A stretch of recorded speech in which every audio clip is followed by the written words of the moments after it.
Telugu Desam Janasena party ఉమ్మడి అభ్యర్థిగా మరి నేను ఎమ్మెల్యేగా పోటీ చేస్తున్న శుభ సందర్భంలో హైదరాబాద్లో మా నియోజకవర్గం 4 మండలాల నుంచి వచ్చిన వ్యాపార రీత్యా, ఉద్యోగ రీత్యా, అదేవిధంగా ఉపాధి గురించి వచ్చే అందరినీ కూడా ఆత్మీయ సమావేశం ఈరోజు నిజాంపేట రోడ్లో సప్తగిరి ఫంక్షన్ హాల్లో ఏర్పాటు చేసుకోవడం జరిగింది.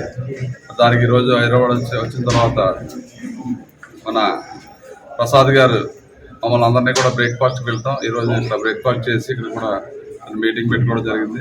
ఎందుకంటే పవన్ కళ్యాణ్ గారు, చంద్రబాబు నాయుడు గారు సంకల్పం ఒకటే, ఈ రాష్ట్ర భవిష్యత్తు గురించి, రాష్ట్ర యువత గురించి, రాష్ట్రం అభివృద్ధి గురించి మంచి సంకల్పంతో ఈ పొత్తు పెట్టుకోవడం జరిగింది. కాబట్టి అదేవిధంగా బీజేపీ కూడా తోడైంది. కాబట్టి ఎటుపడితే జగన్మోహన్ రెడ్డి అవగాహన లేకుండా ఈరోజు రాష్ట్రాన్ని సర్వనాశనం చేసేయడం పరిస్థితి రాష్ట్ర వ్యాప్తంగా కూడా పెద్ద ఎత్తున ఉంది.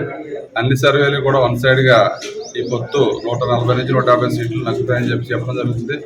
ఎందుకంటే అవగాహన లేకుండా ఈరోజు కేవలం తాడేపల్లి ప్యాలెస్లో బటన్ నొక్కి మనకున్న ఆస్తులన్నీ కూడా తాకట్లు పెట్టడం, సుమారు 10 లక్షల కోట్లు అప్పులు చేసి ఈరోజు మనకి రాజధాని లేని రాష్ట్రం చేశాడు.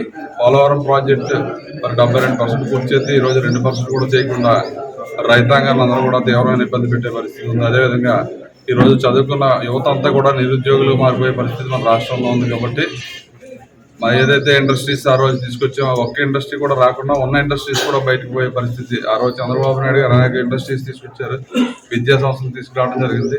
ఎందుకంటే ఆ రోజు 16,000 కోట్లు లోటు బడ్జెట్ ఉన్నా కానీ ఒక పక్క అభివృద్ధి, ఒక పక్క సంక్షేమం, ఒక పక్క గ్రామాలు అభివృద్ధి చేసుకుంటా మనం డబుల్ డిజిట్ గ్రోత్ తీసుకొస్తే ఈరోజు జగన్మోహన్ రెడ్డి మన రాష్ట్రాన్ని పాతాల్లో తొక్కేశారు. కాబట్టి ప్రజలందరూ కూడా అర్థం చేసుకుని, అదేవిధంగా ఈ హైదరాబాద్లో ఉన్న మన నియోజకవర్గం నుంచి వచ్చిన అందరూ కూడా పెద్ద ఎత్తున వచ్చి మాకు మద్దతు ఇవ్వాలనే ఉద్దేశంతో ఈ కార్యక్రమానికి వచ్చాం. కాబట్టి మరి ఎక్కడికి వెళ్ళినా మన పార్టీ, జనసేన పార్టీ కానీ తెలుగుదేశం పార్టీ నాయకులందరూ పెద్ద ఎత్తున ఈరోజు సుమారు 2,000 మంది పైనే రావడం జరుగుతుంది.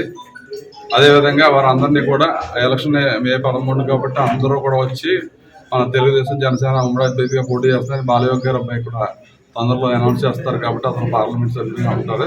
తప్పనిసరిగా మీ అందరూ సహకారం కావాలన్న ఉద్దేశంతో మీరు అందరూ కూడా పెద్ద మనసుతో వచ్చి 2 ఓట్లు కూడా సైకిల్ గుర్తు ఓటేసి ఆశీర్వదిస్తారు. ఈరోజు వచ్చాం కాబట్టి దాంట్లో భాగంగా మరి ఈరోజు మన ప్రసాద్ గారు ఆధ్వర్యంలో ఇక్కడికి వచ్చాం. వీరు అందరూ కూడా నన్ను సన్మానం చేసి సత్కరించినందుకు ఇక్కడికి వచ్చిన కేడర్ అందరికీ కూడా ప్రత్యేకమైన అభినందనలు తెలియజేసుకుంటున్నాను.